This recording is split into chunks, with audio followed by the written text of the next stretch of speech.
Good morning, everyone.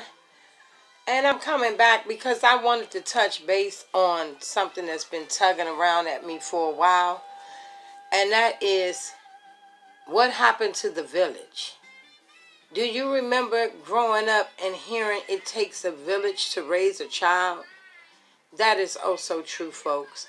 It really does take a village. And if you're around my age, and I'm not going to get into my age, but a lot of you out there know me, and as I speak, you'll probably figure out where I'm going. But if you grew up in a time and era where people in your community had the right to take your behind home, whoop your behind on the way home, or just pull you up whenever you were out of order. And it was acceptable and understood that they had that right. That's the time I'm going back to. That was a village then, raising children.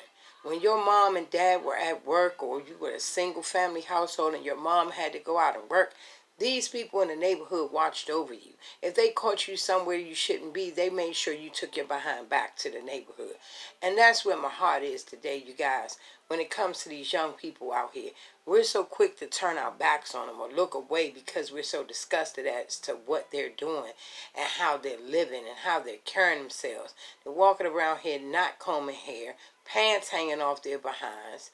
And then young ladies I know better because they're exposing every part of themselves to the entire nation when they walk out the door. But we have to remember the village that helped raise us. These people took time with us. They took a minute to check us if we were wrong. And in that moment in time, wow, you felt like, dang, I matter. This person is really saying these things to me like they care. Folks, we need to bring the village back. We need to get back into the village mode of things when it comes to young people. They're out here dying mentally, emotionally, and even physically, folks, because so many of us are turning away. If it's in your spirit to speak, speak. Don't wrestle with the spirit. When it tells you to do something, we have to do it. If we don't, it's going to wrestle us all day long in our hearts, in our mind, and in our heads as to what if we would have said something. We should have. No, just go ahead and do it. Now, don't get me wrong, I'm a parent. I know what this feels like because I'm raising a son. My daughter is pretty much grown, but my son, he's a product of today's fad. They walk around hair not combed, pants hanging off, and I get so irritated. But all we can do at that moment, folks, is pray and pour in.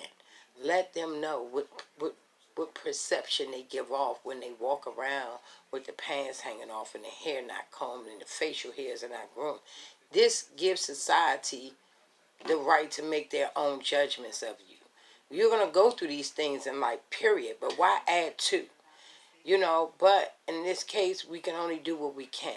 So I take it upon myself each and every time I get a chance to pour in. And let me say this, even if you do not physically have children of your own, you have nieces, nephews, and friends that's attached to them that you can pour into. Some of these children are going home alone. Some of these children have no parents or no foundation.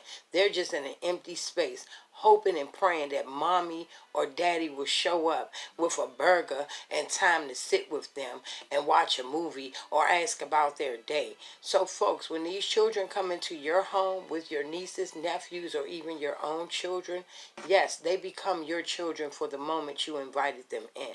So you do have right and authority to say whatever needs to be said to a child, especially if you're ministering or pouring into your child at that moment. You are making an impact on every other child that's in that room. So I ask, whenever it asks you to speak, please speak, because your voice may be the only voice of reason for this child throughout his entire day, throughout his entire journey. You never know. I had many young women come back to me years later saying, hey, you said something to me one day, and it just made me want to make a difference in my life. And I was like, wow, thank you, God. This is not a spiritual channel, but I truly do believe in God.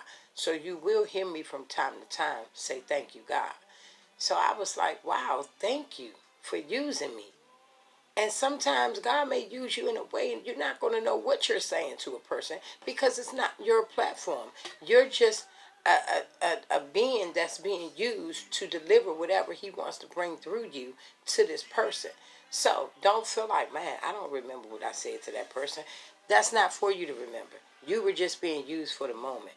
And I just want to come out here and just say, think about the village. Reflect back. Hold on to those memories that help make your community like a big family.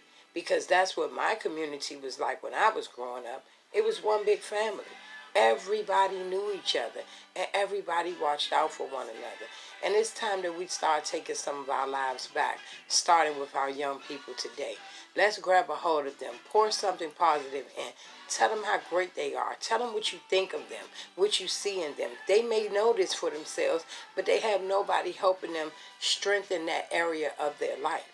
So I'm challenging you to go back, remember the village that raised you, and then I dare you to see how far God allowed you to be an impact in another child's life. Have a blessed day. I love you guys. Mwah.